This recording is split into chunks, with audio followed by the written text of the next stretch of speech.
Hello friends, welcome to my channel. ಇವತ್ತು ಮನೇಲಿ ಈಸಿಯಾಗಿ ಹೋಳಿಗೆ ಅಥವಾ ಒಬ್ಬಟ್ಟು ಸಾಂಬಾರನ್ನ ಯಾವ ರೀತಿ ಮಾಡ್ಕೊಳ್ಳೋದು ಅಂತ ನೋಡೋಣ.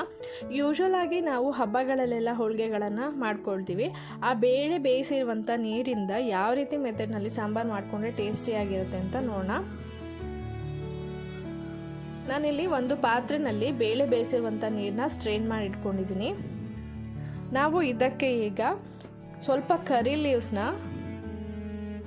ಈ ಥರ ಡೈರೆಕ್ಟಾಗಿ ಗ್ಯಾಸ್ ಸ್ಟವ್ ಮೇಲೇ ಬರ್ನ್ ಮಾಡಿಬಿಟ್ಟು ಆ ಬೇಳೆ ಬೇಯಿಸಿರುವಂಥ ನೀರಿಗೆ ಆ್ಯಡ್ ಮಾಡಬೇಕು.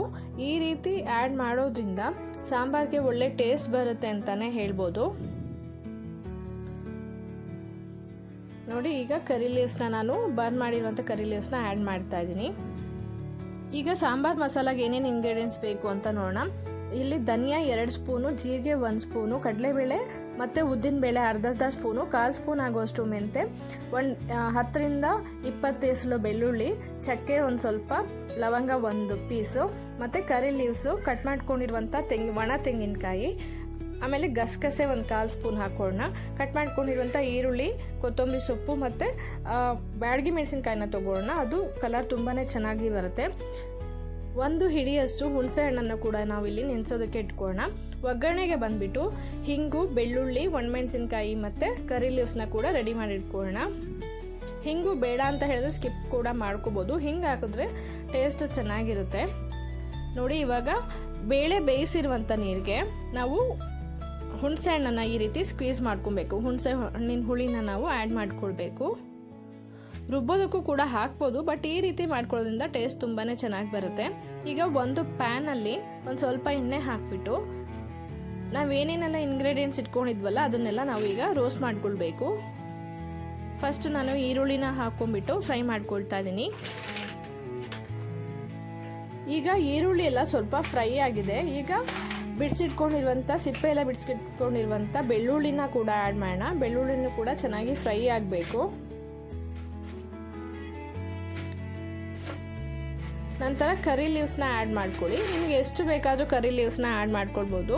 ಎಷ್ಟು ಆ್ಯಡ್ ಮಾಡಿದ್ರೂ ತುಂಬಾ ಟೇಸ್ಟಿಯಾಗಿರುತ್ತೆ. ನೋಡಿ, ಈಗ ಕರಿ ಲೀವ್ಸು, ಈರುಳ್ಳಿ ಮತ್ತು ಬೆಳ್ಳುಳ್ಳಿನ ನಾನು ಫ್ರೈ ಮಾಡಿಬಿಟ್ಟು ಎತ್ತಿಟ್ಕೊಳ್ತಾ ಇದ್ದೀನಿ.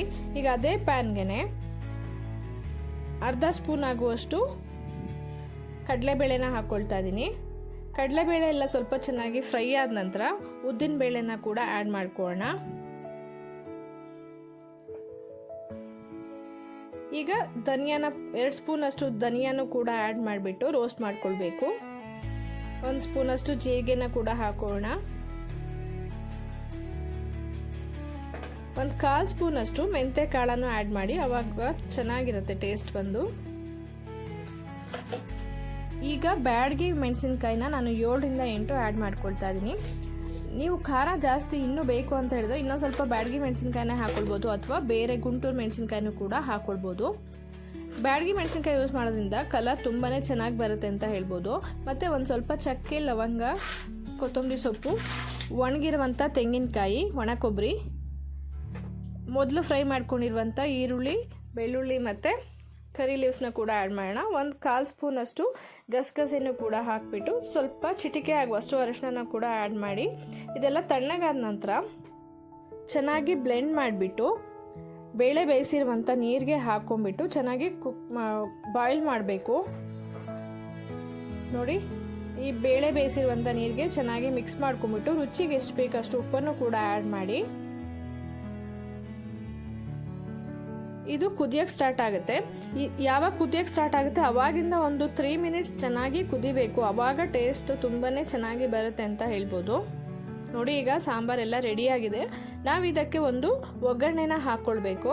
ಸೊ ಅದೇ ಪ್ಯಾನ್ಗೆ ನಾವು 1 ಸ್ಪೂನ್ ಆಗುವಷ್ಟು ಎಣ್ಣೆನ ಹಾಕ್ಕೊಂಡ್ಬಿಟ್ಟು ಕ್ರಷ್ ಮಾಡಿ ಇಟ್ಕೊಂಡಿರುವಂಥ ಬೆಳ್ಳುಳ್ಳಿನ ಆ್ಯಡ್ ಮಾಡೋಣ. ನಂತರ ಏನೇನೆಲ್ಲ ಇಂಗ್ರೀಡಿಯೆಂಟ್ಸ್ ಜೋಡಿಸಿಟ್ಕೊಂಡಿದ್ವಲ್ವ ಅದನ್ನೆಲ್ಲ ಆ್ಯಡ್ ಮಾಡಿಬಿಟ್ಟು ಸಾಂಬಾರಿಗೆ ಸೇರಿಸ್ಬಿಟ್ಟು ತಕ್ಷಣವೇ ಕ್ಯಾಪನ್ನು ಕ್ಲೋಸ್ ಮಾಡಿ, ಆವಾಗ ಒಗ್ಗರಣೆ ಘಮ ಎಲ್ಲ ಚೆನ್ನಾಗಿ ಹಿಡ್ಕೊಂಡಿರುತ್ತೆ. ನೋಡಿ, ಈಗ ಸಾಂಬಾರು ಕಂಪ್ಲೀಟಾಗಿ ರೆಡಿಯಾಗಿದೆ. ನಾವಿಲ್ಲಿ ಹುಳಿಗೆ ಟೊಮ್ಯಾಟೊ ಎಲ್ಲೂ ಯೂಸ್ ಮಾಡಿಲ್ಲ, ಬರೀ ಹುಣಸೆ ಹುಳಿನ ಮಾತ್ರ ಯೂಸ್ ಮಾಡಿದ್ದೀವಿ. ಹೋಳಿಗೆ ಸಾಂಬಾರಿಗೆ ಬರೀ ಹುಣಸೆ ಹುಳಿನ ಯೂಸ್ ಮಾಡೋದ್ರಿಂದ ಸಾಂಬಾರು ತುಂಬಾ ಟೇಸ್ಟಿಯಾಗಿರುತ್ತೆ. ನಾನು ಈಗ ಬಿಸಿ ಇರುವಾಗಲೇ ರೈಸ್ ಜೊತೆ ಸರ್ವ್ ಮಾಡ್ತಾ ಇದ್ದೀನಿ. ನೀವು ಕೂಡ ಇದೇ ಮೆಥಡ್ನಲ್ಲಿ ಮನೇಲಿ ಒಂದ್ಸರಿ ಟ್ರೈ ಮಾಡಿ. ರೆಸಿಪಿ ಹೇಗೆ ಬಂತು ಅಂತ ಕಮೆಂಟ್ ಬಾಕ್ಸಲ್ಲಿ ಕಮೆಂಟ್ ಮಾಡಿ ತಿಳಿಸಿ. ರೆಸಿಪಿ ಇಷ್ಟ ಆದರೆ ಲೈಕ್ ಮತ್ತು ಶೇರ್ ಕೂಡ ಮಾಡಿ. ಯಾರ್ಯಾರೆಲ್ಲ ಇನ್ನೂ ಸಬ್ಸ್ಕ್ರೈಬ್ ಆಗದೆ ನೋಡ್ತಾ ಇರೋ ದಯವಿಟ್ಟು ಸಬ್ಸ್ಕ್ರೈಬ್ ಮಾಡ್ಕೊಂಡು ನೋಡಿ. Thank you for watching.